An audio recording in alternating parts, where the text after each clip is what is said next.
Vane Salo remembered the exact sound the console made when she entered the wrong coordinate. Not the alarm, not the klaxon that came after. She remembered the sound that came first, a soft, almost polite chirp from the routing terminal, the same sound it made every time a distress hail cleared the broadcast buffer and entered the transmission queue. A sound she had heard 11,000 times during her career as a junior signal dispatcher for the Tessari Coordinating Authority. A sound that meant the system had accepted her input and was now executing it without question. She had entered the digit wrong, one digit.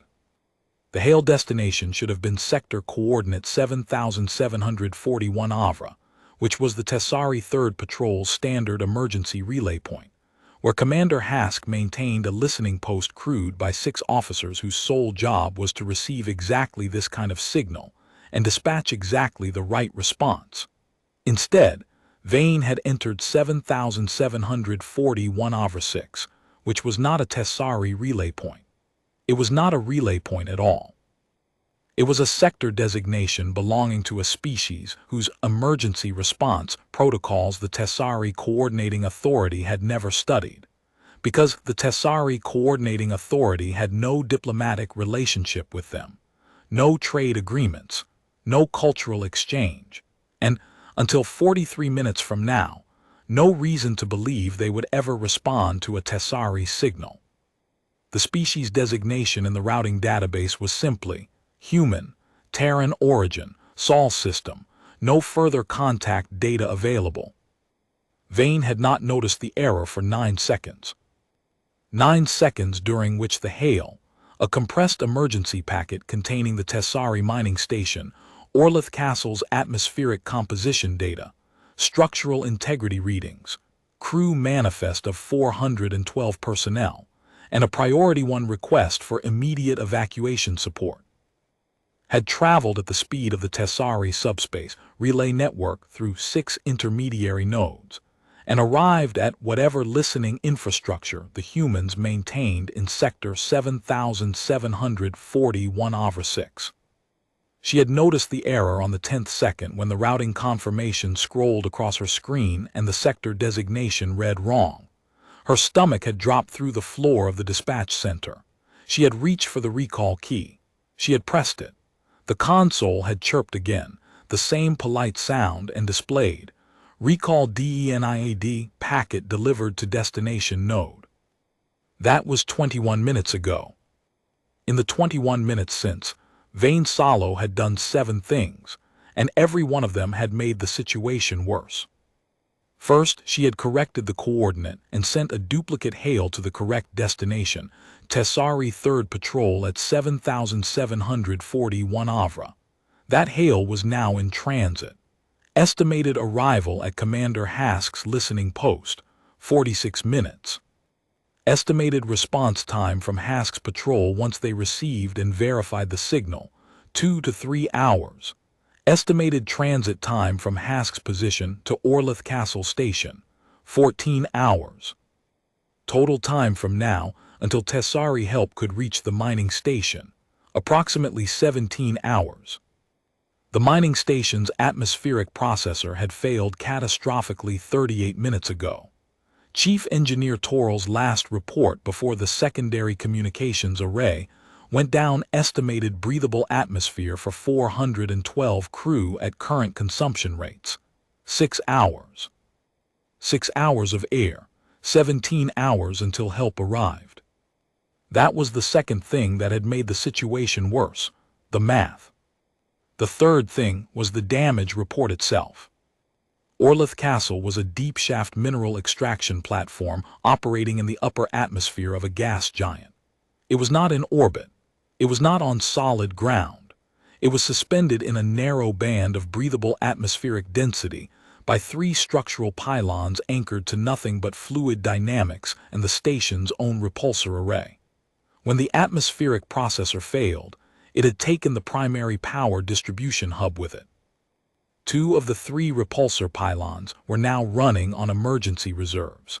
Chief Engineer Toral's last transmission had included a structural integrity projection.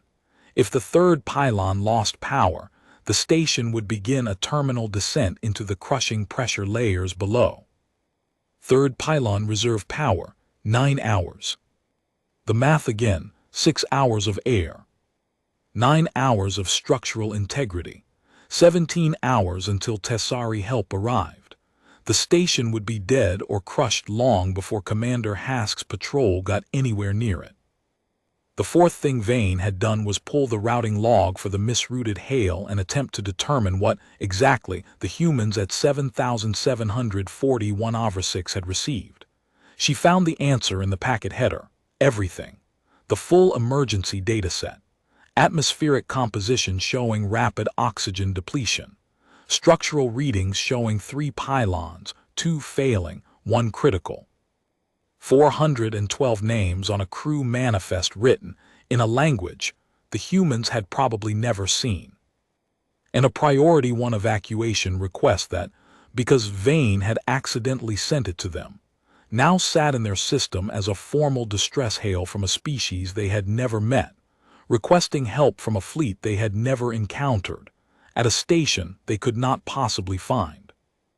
Except the packet also contained the station's precise navigational coordinates, because of course it did. That was standard protocol for a distress hail. You tell whoever receives it exactly where to find you. The fifth thing Vane had done was inform her supervisor, Senior Dispatcher Orath, that she had misrouted a Priority 1 distress hail to an unaffiliated alien species. Orath had stared at her for 4 full seconds. Then he had said, "Which species?" "Human," Vane had said. Orath had blinked. "I don't know what that is."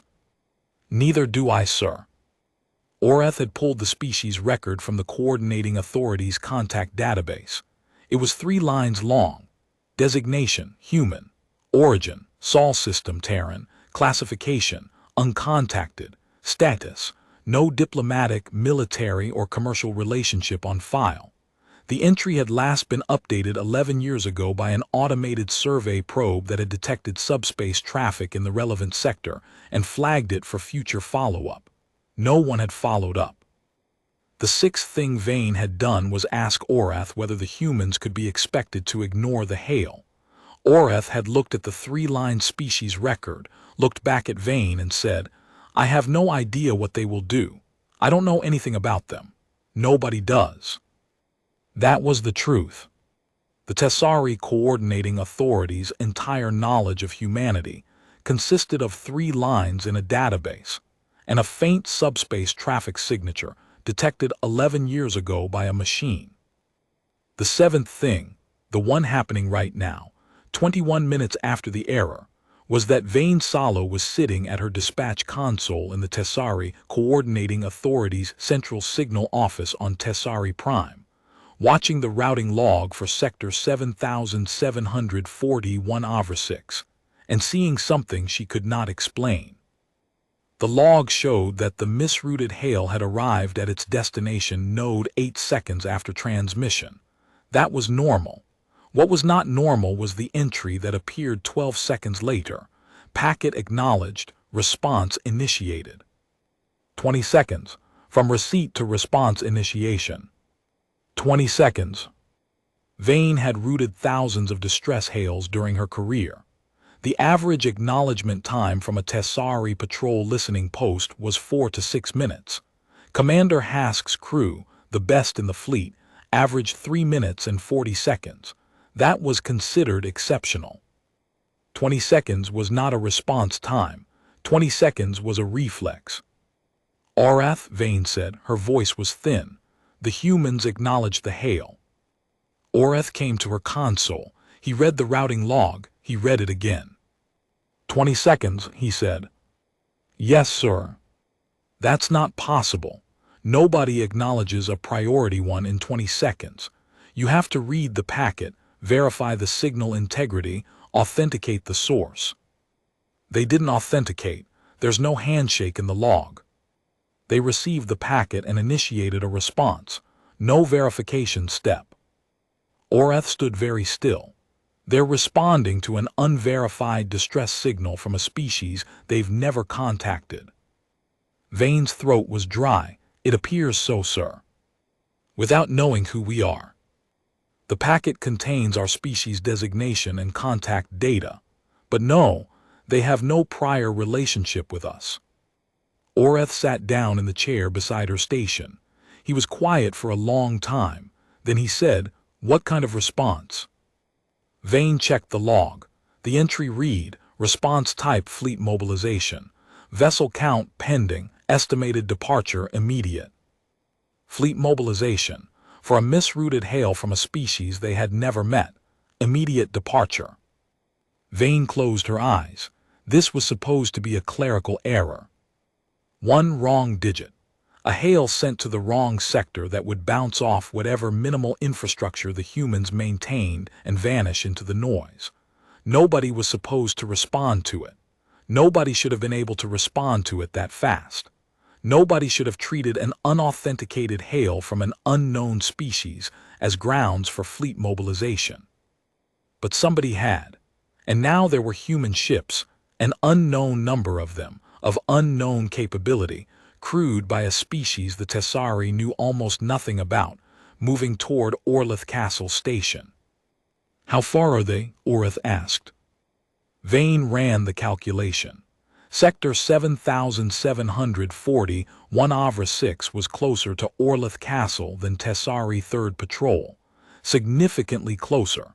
She checked the figure 3 times because it could not be right.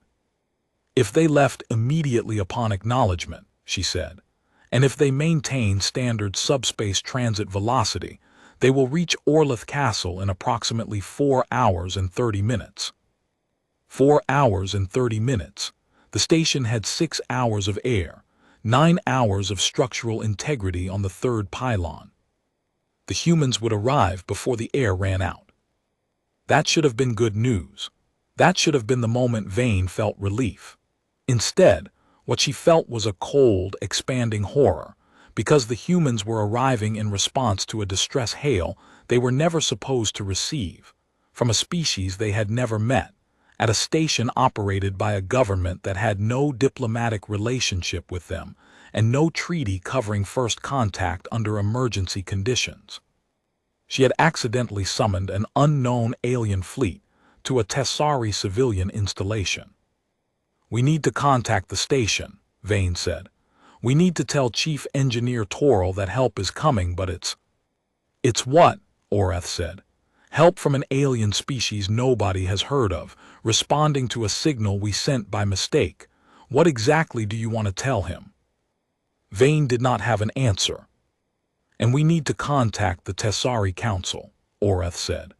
"Because there is a non-zero possibility that we have just initiated first contact with an alien species by accidentally asking them for help." Vane stared at her console. The routing log updated. A new entry, departure confirmed, vessel count, 14. Classification, mixed combat and support task group. 14 ships. She had asked for an evacuation tug and a medical transport. The standard Tessari response to a mining station emergency was 2 vessels. She had accidentally sent the hail to an alien species that had mobilized 14 ships. 14, Oreth said, reading over her shoulder. Mixed combat and support.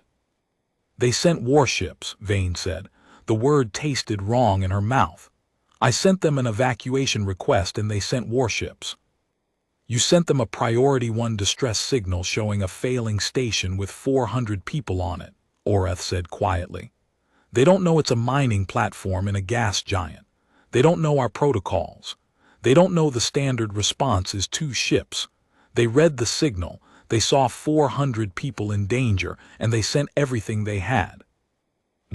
Vane's hands were shaking, not from the cold. The dispatch center was always climate controlled to exactly 17 degrees.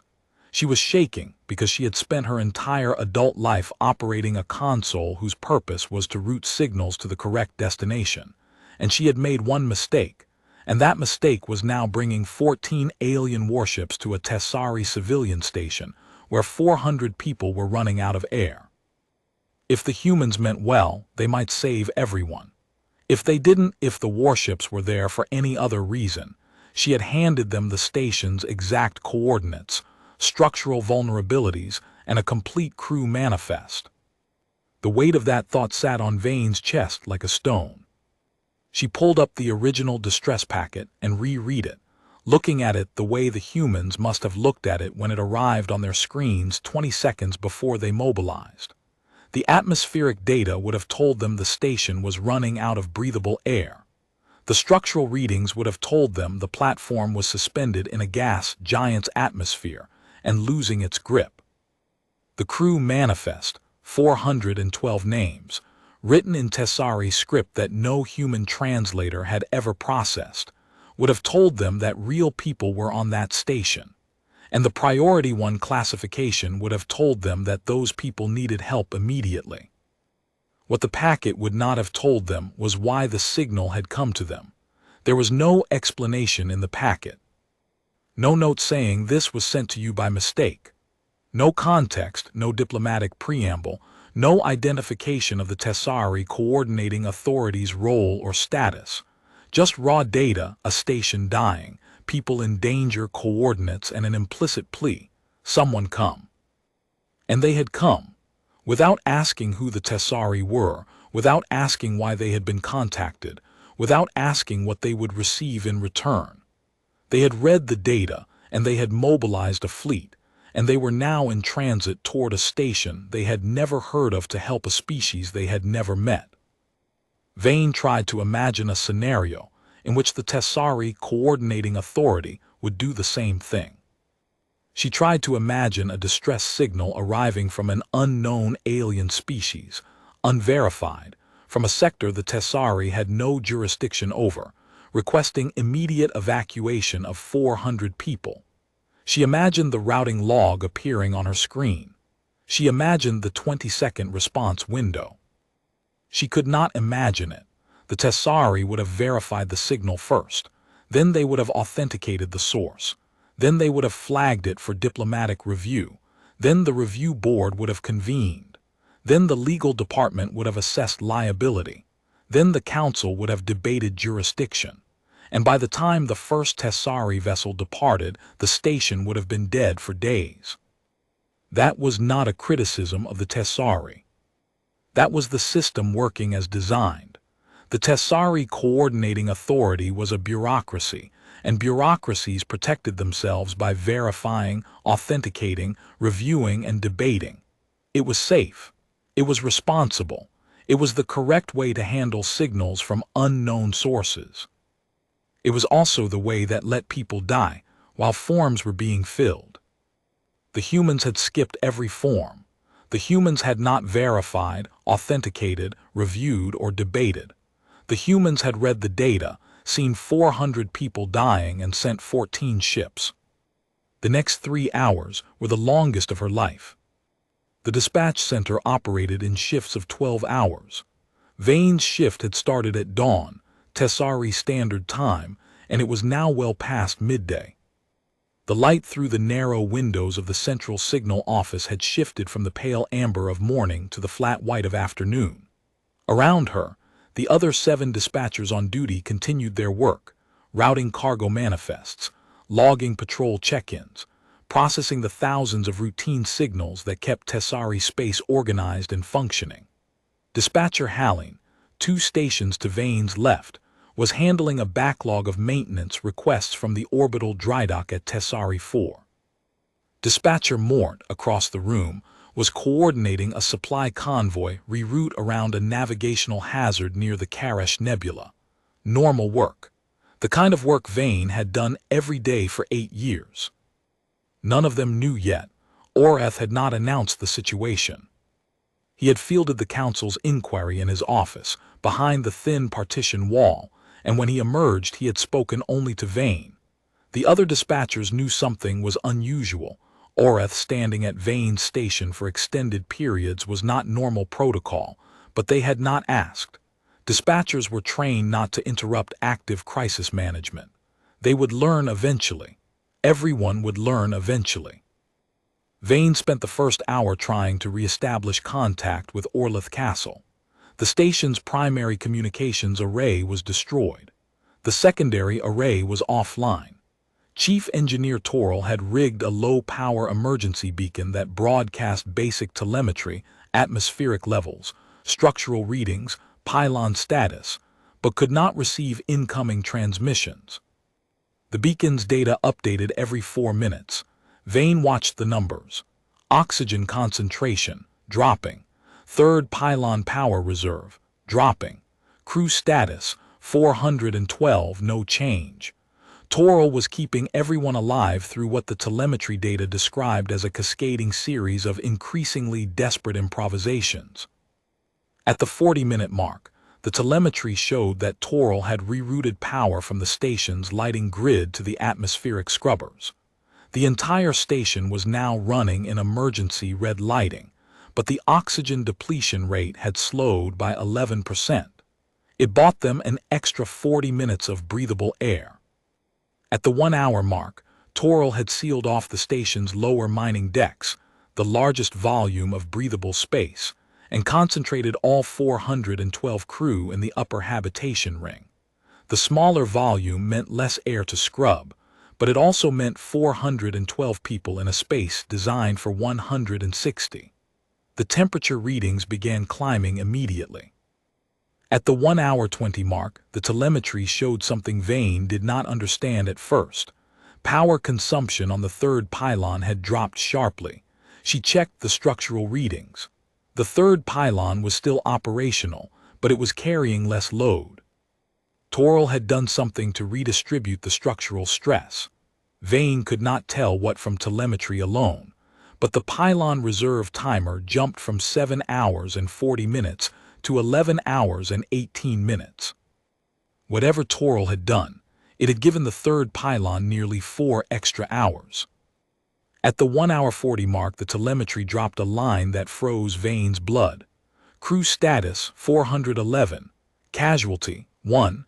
Cause heat exhaustion/respiratory complications. Medic ON site. Treatment limited. 1 person dead. In the habitation ring, packed with 411 others, in air that was slowly thinning and heat that was slowly climbing, someone's body had given out. Vane did not know their name. The telemetry did not provide names, only numbers.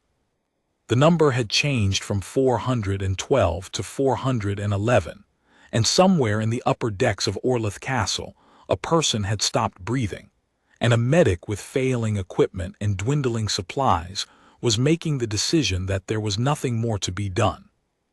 Vane's hands went still on the console. The guilt, which had been a steady pressure in her chest, shifted. It sharpened. It became specific. Not 412 abstract crew members on a status display. 1 person. Gone. Because the atmospheric processor had failed and the rescue she had summoned was 17 hours away from the people who should have answered, and the rescue she had accidentally summoned was still 3 hours out. 1 digit, 1 life. She forced herself to look at the telemetry. She forced herself to read the next update. Oxygen concentration, holding. Third pylon, stable at the new load. Temperature in the habitation ring, 39 degrees and climbing. 411 crew. At the 1-hour 50 mark, Dispatcher Halling stood up from her station and walked to the edge of Vane's workspace. She had seen the telemetry feed on the shared monitoring display, the one that showed active crisis signals across all Tessari-administered space. Orlith Castle's beacon was now flagged in amber, 1 step below critical red. Vane, she said quietly, is that a real signal? It's real. 411 crew, on a gas giant platform with 6 hours of air. Less now. Halling looked at the routing log. She read the entries. Her face did not change. Dispatchers were trained to maintain composure. But her pupils contracted slightly, and she took a slow breath through her nose. You sent the hail to. I know where I sent it. Halling nodded once. She went back to her station. She did not say anything else, but Vane noticed that over the next 10 minutes, Halling quietly reassigned 3 of Vane's pending routine signals to her own queue, clearing Vane's board without being asked. Vane stared at the numbers. The engineer was buying time with his bare hands, rerouting power, sealing decks, redistributing structural loads using methods that were probably not in any engineering manual.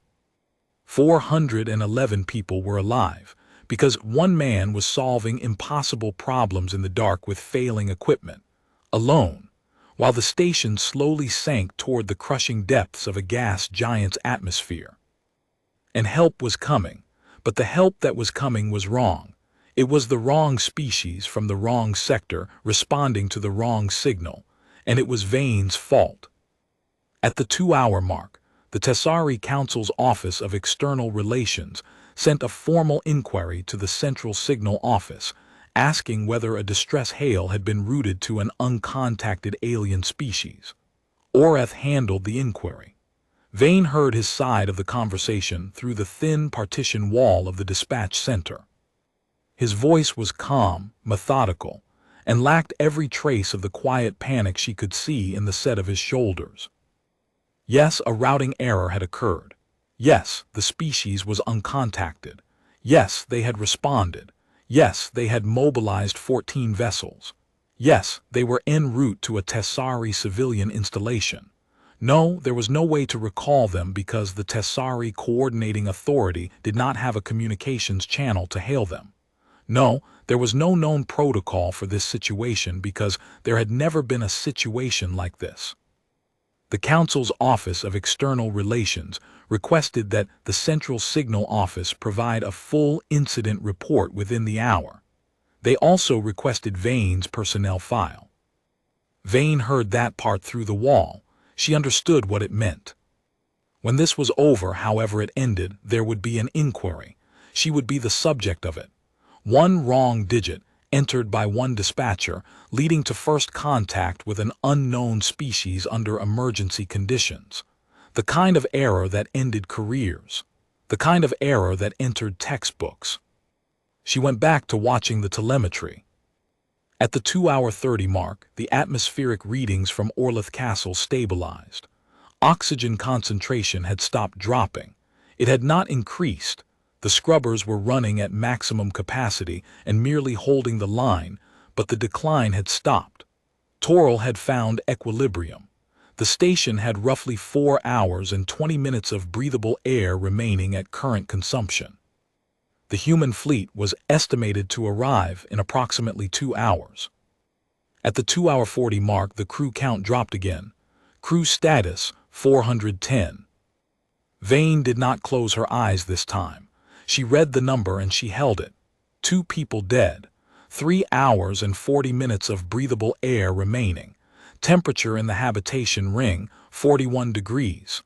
The scrubbers were holding oxygen levels, but the heat was killing people. In the sealed habitation ring, 410 bodies generating metabolic heat in a space designed for 160, with the thermal regulation system running on dregs of emergency power. The temperature was climbing beyond what Tessari physiology could sustain. Toril's beacon updated. Sealed lower decks to reduce atmospheric volume was correct decision 402. But heat buildup in HAB ring is now primary threat. Requesting permission to vent atmosphere from lower decks to create convective cooling channel. He was asking permission from a beacon that could not receive responses. He was asking permission because he was an engineer trained to follow procedures, and the procedure for venting station atmosphere required authorization from the sector authority, and the sector authority could not hear him. But he asked anyway, and then he did it anyway, because 410 people were baking alive and he was the only person who could stop it. The next telemetry update showed atmospheric pressure in the lower mining decks dropping to near vacuum. Toril had opened the lower deck vents to the gas giant's exterior atmosphere, a calculated risk, because it meant permanently losing a portion of the station's breathable air supply, but the convective flow it created drew heat away from the habitation ring. The temperature readings began to drop, slowly, 1 degree, then 2. The oxygen timer shortened. They had lost air in the vent.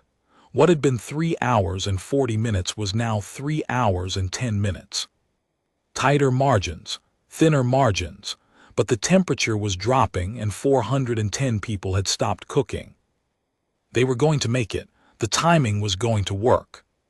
Barely, with margins so thin they would collapse if anything else went wrong, but the humans were going to arrive before the air ran out, assuming they could do anything useful when they got there, assuming they had atmospheric processors compatible with Tessari requirements, assuming they understood what a gas giant mining platform looked like and didn't mistake it for a weapons installation, assuming 14 warships didn't simply park in orbit and watch a civilian station die, because they had no obligation to help and no treaty requiring them to act.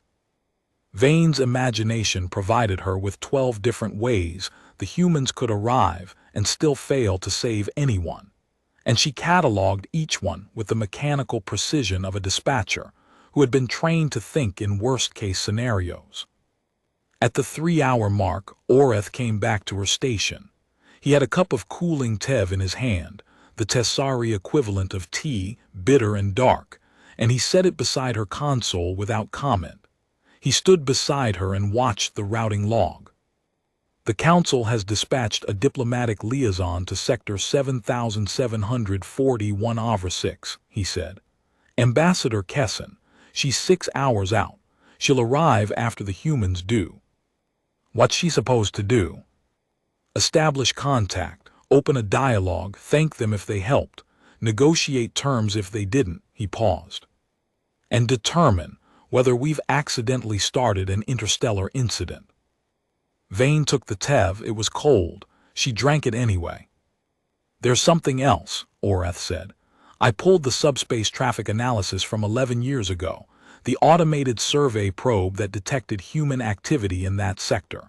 The probe classified their subspace emissions as, he checked the datapad in his other hand, quote, consistent with a regional patrol presence maintaining standing emergency response readiness across multiple sectors, end quote. Vane looked up at him. Emergency response readiness. The probe thought it was looking at a standing rescue fleet. Vessels positioned across a sector grid, maintaining what appeared to be constant readiness for rapid deployment to emergency situations. The probe flagged it as unusual because, he read from the datapad again, quote, no known species maintains a standing rapid deployment emergency infrastructure across non-sovereign space. Recommend follow-up, end quote. And nobody followed up. Nobody followed up. They sat in silence. Vane watched the routing log. The human fleet was somewhere in transit, moving through subspace toward a station full of people who did not know they were coming. 14 ships, a task group maintained in a state of constant readiness to respond to emergencies, positioned in space that the humans did not own, did not control, and had no diplomatic relationship with anyone in, just sitting there, waiting for a signal. Any signal from anyone, including a signal from a species they had never met, sent by a dispatcher who had entered one wrong digit. At the 3-hour 42 mark, the telemetry from Orlith Castle changed. The atmospheric readings were still stable. Toral's equilibrium was holding. The third pylon was still drawing on reserves, but the redistributed load was keeping the timer well above the danger threshold. The crew count was still 410. Nothing inside the station had changed. What changed was outside. The station's emergency beacon had a rudimentary proximity sensor. It was designed to detect incoming Tessari rescue vessels and modulate the beacon's frequency to guide them in. At 3 hours and 42 minutes after the misrouted hail, the proximity sensor activated. Vane's console displayed the detection alert. Unknown vessel approaching Orlith Castle Station. Then, unknown vessels. Then the number started climbing. 3, 5, 8, 11, 14. 14 contacts, emerging from subspace in a formation the station's beacon could not identify, at a distance of 1,200 kilometers and closing. The beacon's frequency modulation subroutine attempted to contact the incoming vessels on standard Tessari approach channels. No response on Tessari channels. The beacon logged the attempt and continued broadcasting its telemetry. Vane's hands were flat on the console. She was not breathing. Orath appeared at her shoulder, then Halline, then Mort. Then every dispatcher in the room, one by one, drawn by the same instinct that makes people gather at windows when something unprecedented is happening outside. They could not see the ships. They were 400 light-years away, reading proxy data from a mining station's emergency beacon. But they watched the numbers the way a crowd watches a distant storm, with the knowledge that what happened next would change something. The humans were here, 4 hours and 30 minutes from acknowledgement to arrival, exactly as she had calculated. 14 ships exactly as the routing log had reported. They had come. They had actually come. Orath, she said, they're at the station. Orath was already standing behind her. He put his hand on the back of her chair. He did not speak. The proximity sensor's data was limited. It could detect mass, energy signature, and rough spatial position, but it could not resolve hull configurations or identify vessel types. What it showed was 14 distinct mass signatures arranged in a formation that placed the largest vessels at the center and smaller, faster contacts on the perimeter. A defensive escort pattern. They were protecting something in the middle of their formation. The formation was moving toward the station.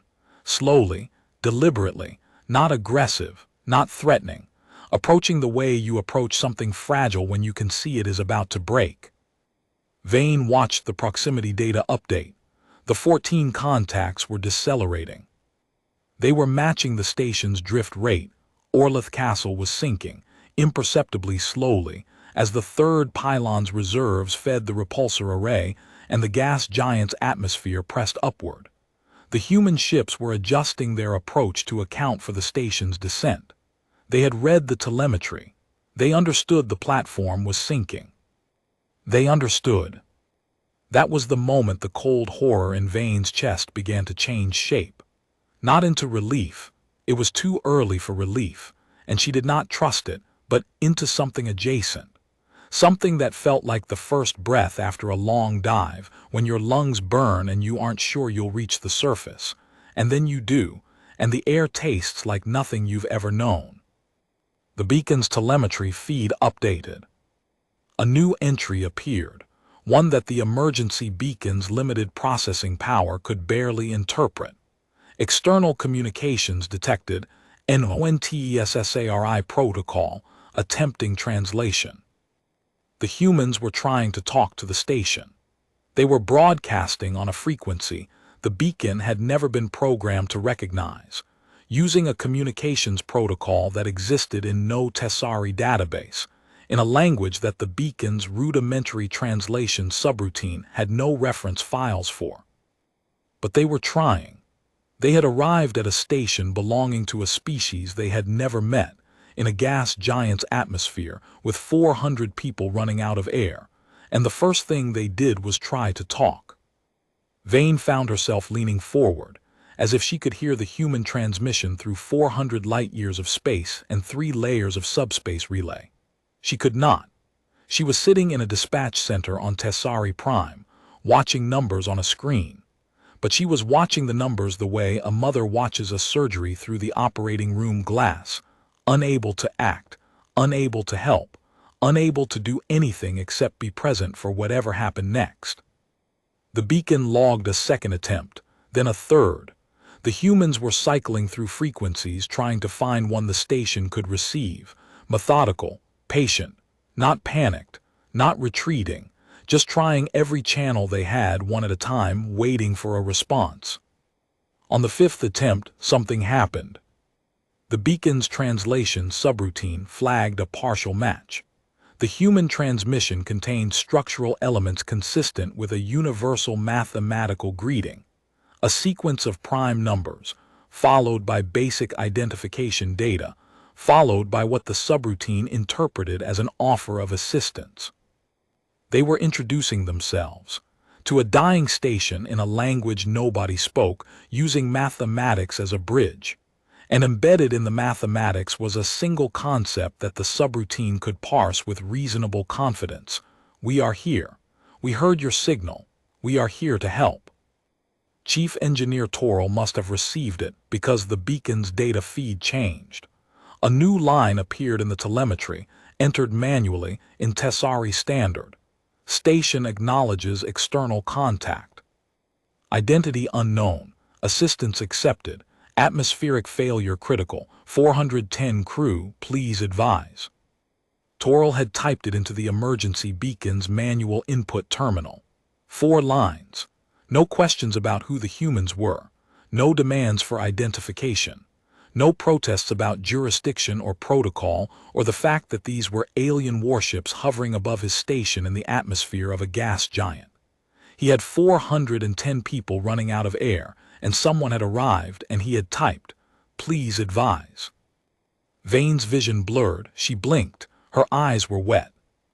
She had not cried at her console since her first week as a trainee, when she had botched a routine signal relay and Oreth had told her, calmly and without malice, that the signal she had dropped had been a cargo ship reporting a medical emergency, and that the ship had waited an extra 11 minutes for a replacement relay.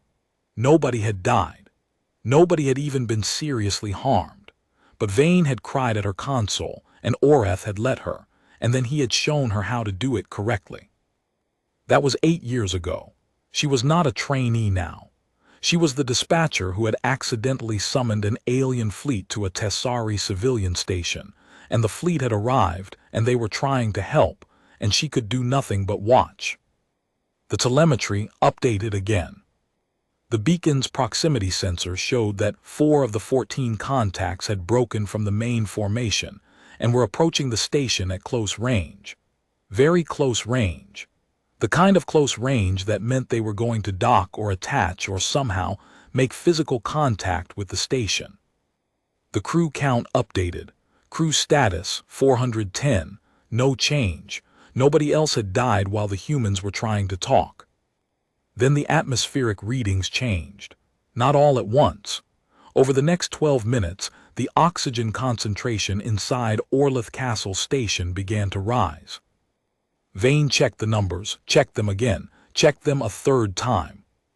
Halline checked them independently from her own station, cross-referencing the beacon's data against the atmospheric composition baselines in the Tessari Environmental Database. The humans were pumping atmosphere into the station. They had arrived at a mining platform belonging to an alien species in the crushing atmosphere of a gas giant, with no shared language, no prior contact, no treaty, no diplomatic framework, and they had docked 4 of their vessels to the station's hull, and they were pumping breathable air into it. The atmospheric composition data showed that the air being pumped in was not Tessari Standard. It was close enough to breathe, but the nitrogen-oxygen ratio was slightly different, and there were trace elements that did not appear in Tessari atmospheric profiles. It was human air. The humans were filling the station with the air they breathed. And it was working. The scrubbers did not care where the oxygen came from. They processed it, balanced the mix as best they could, and pushed it through the ventilation system. The 410 people in the habitation ring were breathing air that had been manufactured inside a human warship and pumped through an improvised connection between 2 vessels that had never been designed to interface with each other. Vane imagined the human engineers on the other side of those connections, working in the narrow space between their hull and the stations, rigging adapters and sealant and atmospheric feeds using equipment that had not been built for this purpose, in an atmosphere that was trying to crush them both. She imagined them working quickly, efficiently, without complaint, because 400 people were running out of air and they had air to give. The oxygen readings continued to climb. Slowly, steadily, the breathable atmosphere inside Orlith Castle stabilized and then surpassed the emergency threshold. The station was no longer dying. Dispatcher Mort, who had not spoken a word since he had walked to Vane's station, sat down on the floor beside her chair. He put his head in his hands. Nobody commented. Nobody told him to get up. They understood. Orath let out a breath Vane had not realized he was holding. He squeezed her shoulder once briefly, and then let go. "They're pumping atmosphere," she said, because saying it made it real.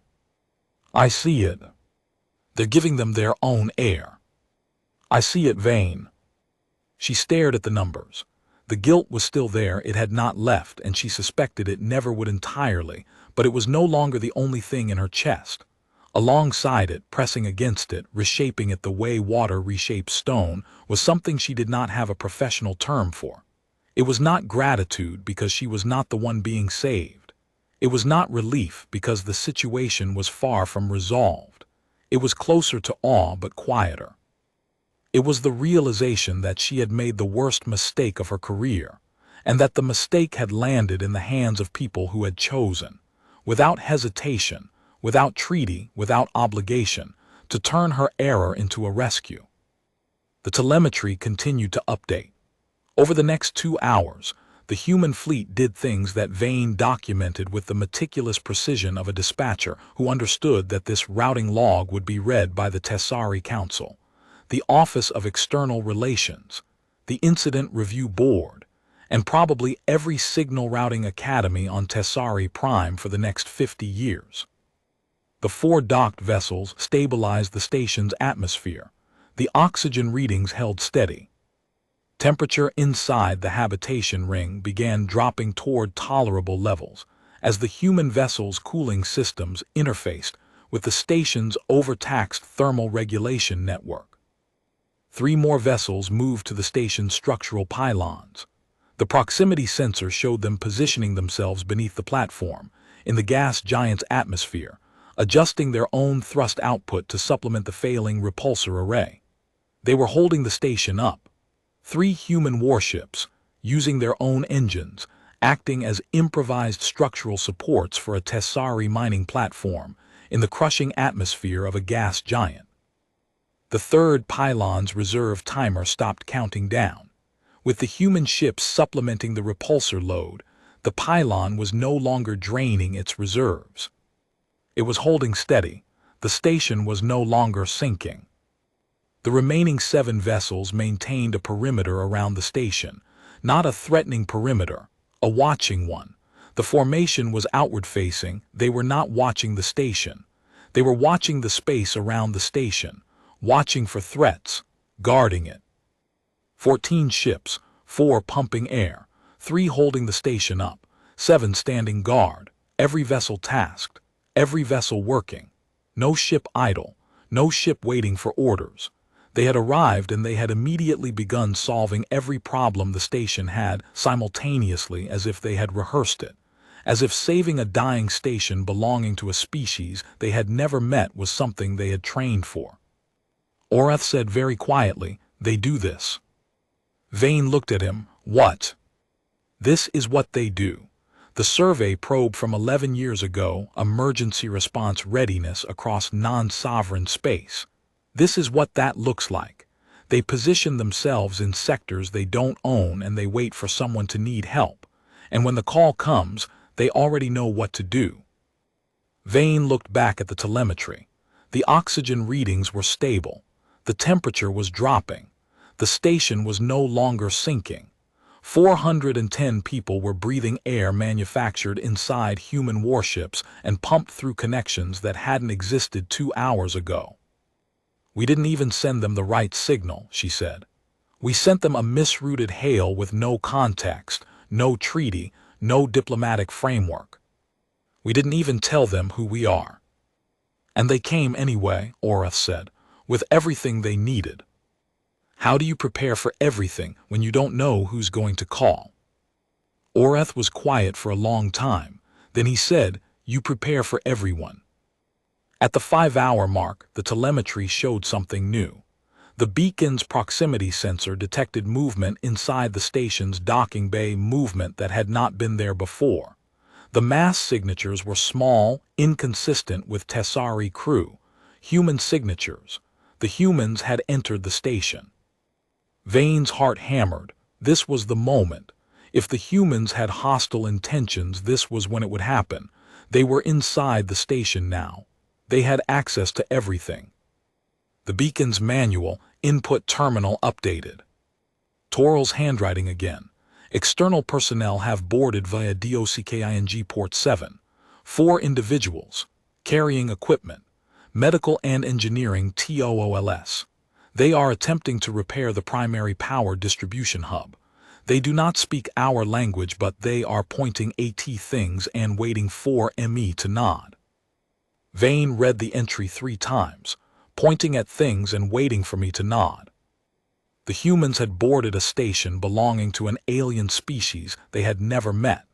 They had brought medical equipment and engineering tools. They were trying to repair the power distribution hub, the single point of failure that had caused the entire cascade. And they were communicating with the station's chief engineer through the universal language of a pointed finger and a nod. Toral's next entry came 9 minutes later. They have tools I do not recognize. THEY examined the power hub. One of them produced a device that appears to be a portable power coupling. It does not match our connectors. They are fabricating an adapter. Fabricating an adapter. On site. In the dark, on a dying station in the atmosphere of a gas giant, 400 light-years from their nearest base, using tools they had brought with them. Because of course they had brought the right tools. Because they had read the distress packet, the one Vane had accidentally sent them, and they had seen the station's power specifications in the technical data, and they had fabricated what they would need during transit.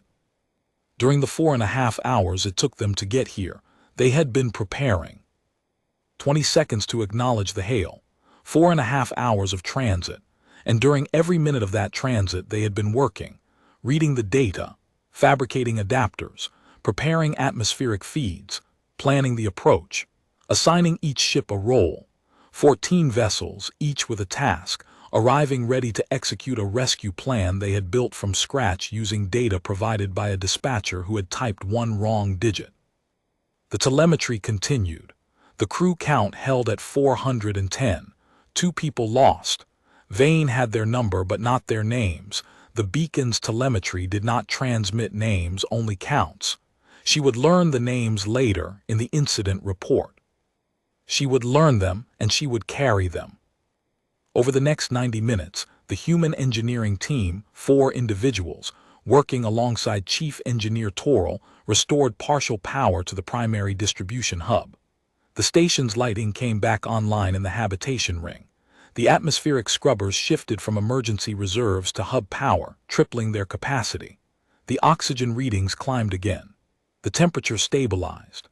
The second pylon came back online, reducing the load on the third pylon's reserves. The station stopped sinking. Toral's entries came faster now, power partially restored. Lighting online in HAB ring. Scrubbers at 60% and climbing. Second pylon operational. They are working on the medical bay SYSTMS now. Operator TELENN has been in suspension 4. He gave the time. And these people are trying to interface their diagnostic equipment with our medical pod. A correction entered 4 minutes later. They brought a translator device. Not language, medical. It reads our medical pod's output and converts IT to a format their equipment can process. They had this ready when THEY arrived. They had built a medical translation interface during transit, from the technical specifications in the distress packet. Toral's next entry was longer than usual. It read like a man who had been alone in the dark for too long and suddenly had someone to talk to, even if that someone was a beacon terminal being monitored by people 400 light-years away. The lead human engineer. I believe she is the lead. SHE directs the others with hand signals. Examined the power hub damage for approximately 6 minutes. She then produced a handheld scanning device and mapped the entire distribution network in what appeared to be real time. SHE showed me the map on her device. It was more accurate than the station's own diagnostic SYSTMS. Then, SHE identified 3 secondary failures in the distribution network that I had not detected. One of them was in the junction behind the medical bay. If the junction had failed completely, the medical suspension pod containing operator TELENN would have lost power. I had been working 4 meters from that junction for 3 days and did not know IT was compromised. Vane read that entry twice. The human engineer had found a failure that Toril, an experienced chief engineer who had been fighting to save his station for days, had not detected. She had found it in 6 minutes with a handheld scanner, and the failure she had found, if left unaddressed, would have killed the man in the medical suspension pod. The humans were not just saving the station. They were finding problems nobody knew existed. Vane sat back in her chair. Her shoulders ached from 7 hours of hunching over the console. The TEV was gone. The dispatch center was quiet. The other dispatchers had stopped their work, one by one, and gathered at the edges of Vane's station, reading the telemetry over her shoulder. Halling had pulled a second chair to the edge of Vane's workspace and was silently monitoring the atmospheric readings on a secondary display. Mort had gotten up from the floor and was standing behind Orath, his arms crossed, his face unreadable. Even dispatcher Kellam, who had been off shift for 2 hours and had come back for a forgotten datapad, was standing at the door, reading the shared monitoring display, unable to leave. Nobody spoke. They all watched the numbers climb. The crew count held 410, no more casualties. The heat was dropping, the air was clean, the station was stable. At the 7-hour mark, the telemetry showed that the human vessels beneath the station had begun a controlled ascent. They were lifting the station. Not quickly, gently, gradually, adjusting thrust output in coordination with the repulsor array, raising Orlith Castle back to its optimal atmospheric band. The structural readings stabilized. The station was no longer in danger of descending into the crushing pressure layers. The beacon's manual input terminal updated one more time. Toril's handwriting was unsteady now, the characters slightly larger than before as if his hands were shaking. All crew alive. 410. Atmosphere stable. Power restored to 70%. Station ascending to safe depth. The humans are still here. They are still working. Vane read that line and the tears came back. She let them. She was not ashamed. Every other dispatcher in the room was looking away, pretending not to notice, giving her the privacy that colleagues give when someone is feeling something too large to contain. Orath pulled a chair beside her and sat down. He did not touch her shoulder again. He just sat there, the way a person sits beside another person when the worst is over and the only thing left is to breathe. The council's diplomatic liaison is still 3 hours out, he said after a while. Ambassador Kessin. Vane nodded. She'll arrive after everything is already done. Yes. The humans will have finished the rescue, and the ambassador will arrive to find a station full of 400 people breathing air that a human warship manufactured, with the power grid repaired by human engineers using tools they fabricated during transit, held aloft by 3 warships using their own engines as structural supports. And she will have to introduce herself and say, he paused. What will she say? Hello, we are the Tessari Coordinating Authority, and we accidentally asked you for help. Vane almost laughed. It was a thin, wet, exhausted sound. She'll say thank you. She will. Orath looked at the routing log on Vane's console. The misrouted hail entry was still there, flagged in red, the wrong coordinate highlighted. 1 digit. The Incident Review Board will want your statement. I know. They will want to know how a Priority 1 distress hail was routed to the wrong sector. I transposed 1 digit, Avra and Avra 6. My hand slipped. They will note that the error resulted in first contact with an uncontacted species, the mobilization of 14 alien warships to a Tessari civilian installation, and the rescue of 410 Tessari citizens by a species we had no diplomatic relationship with. Vane wiped her eyes. Is that the incident report or the commendation? Orath did not smile. But something shifted in his expression. The lines around his eyes softened, and the set of his jaw relaxed, and he looked at her the way he had looked at her on her first day in the dispatch center 8 years ago, when she was terrified and certain she would fail, and he had said, "You will make mistakes. Everyone does. The question is what happens after." "Both," he said. "It will be both." He paused, then, "The 2 crew members who died before the humans arrived, the heat casualties." "Yes." If the hail had gone to the correct destination, Commander Hask's patrol, the response would have taken 17 hours, not 4.5. If the hail had gone where you intended, how many would have died? Vane had already done the math. She had done it 40 minutes ago, silently at her console, while watching the oxygen readings climb. She had calculated the oxygen depletion rate, the temperature curve, the structural timeline, and projected the casualty count if rescue had arrived at the 17-hour mark instead of the 4.5-hour mark. The number was not 2. The number was significantly larger than 2. "More than 200, she said, "possibly all of them." Oreth nodded slowly. "Then the routing error didn't kill 2 people, Vane. The routing error saved 410. She looked at him, he looked back. Neither of them spoke for a long time. "That's not how routing errors work, sir." "No," he said, "it isn't. But it's how this one worked." At the 7-hour 30 mark, the medical telemetry showed a new reading. The suspension pod containing operator Tellin, the colleague Toril had been unable to help for days, was registering a change in status.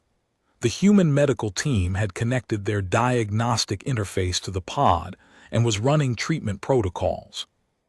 The pod's internal medication reservoir, which had been empty for days, showed a new compound being introduced, something the Tessari medical database had no record of, synthesized by the human medical team from the pod's diagnostic readout and their own pharmacological inventory. Toril's entry: "They are treating TELENN." Their medic examined the pod readout through their translation device and then prepared an injection. "I do not know what the compound is." Their medic showed me the chemical composition on her device and waited for my approval. "I am not a doctor. I am an engineer. But TELENN has been in that pod 4 days, and their medic's hands were steady and her eyes were kind, and I nodded yes." Vane covered her mouth with her hand. The dispatch center was absolutely silent. The last entry from the beacon came at the 8-hour mark. Chief Engineer Toril, writing in the careful, deliberate hand of a man who wanted his words preserved exactly as he wrote them. The human commander came aboard the station personally. Tall, bipedal, wearing a uniform with markings I cannot read, brought with him a small container. I thought it was equipment. He opened it and offered me a cup of something hot. I drank it. It was bitter and warm, and I do not know what it was, but it was the finest thing I have ever tasted. A pause. Then he pointed at the distress hail routing stamp on our emergency console. He looked at the sector coordinate, the wrong one, the one that was not meant for him. He pointed at it. He looked at me, and he shrugged. Then the final line. I believe the shrug meant close enough. Vane Salo read the last line of Toril's report. She read it again. She saved the complete routing log to permanent archive, every entry, every timestamp, every flagged error, including the one that had started everything, 1 transposed digit, 1 polite chirp from the console, 1 hail sent to the wrong sector of space. She would file the incident report. She would sit before the review board. She would explain the error, accept the consequences, and answer every question they asked. And when they asked her whether she would change anything if she could do it again, she would think about 14 ships arriving in 4 hours and 30 minutes, about engineers fabricating adapters during transit, about warships using their own engines to hold a station up, about a commander who had received a distress hail meant for someone else and shrugged and come anyway. She would tell them the truth. The hail was misrouted. The response was not. Orath stood. He gathered the cold Tev cups and the discarded datapads and the detritus of 7 hours of crisis, and he carried them to the recycler the way a man carries things at the end of a long shift, carefully, because his hands were tired, and he did not want to drop anything else. The dispatch center emptied slowly. The other dispatchers went back to their stations, back to the 11,000 routine signals that needed routing before the shift ended. Tessari space did not stop because one dispatcher had made an error and one unknown species had answered. Vane stayed at her console. She pulled up the routing log one more time and looked at the entry that had started everything. Packet acknowledged, response initiated. 20 seconds. She looked at the species record, 3 lines long, unchanged since the automated survey probe had flagged it 11 years ago. She looked at the incident flag on the misrouted hail, still blinking its quiet red. Then she opened a new entry in the routing database. Under the species designation for human Terran origin Sol system, she added a 4th line, contact status, active, response time 20 seconds, classification, allied. She did not have the authority to change a species classification. That was the Council's prerogative, not a junior dispatcher's. The edit would be flagged, reviewed, and probably reversed within the hour. But for now, on this shift at this console, in the 20 minutes before anyone noticed what she had done, the Tessari Coordinating Authority's official record would show that humanity was an ally. Not because of a treaty, not because of a negotiation, not because of a diplomatic exchange. Because they had come when called, even when the call was wrong. Vane Salo logged out of the routing terminal. She picked up her bag.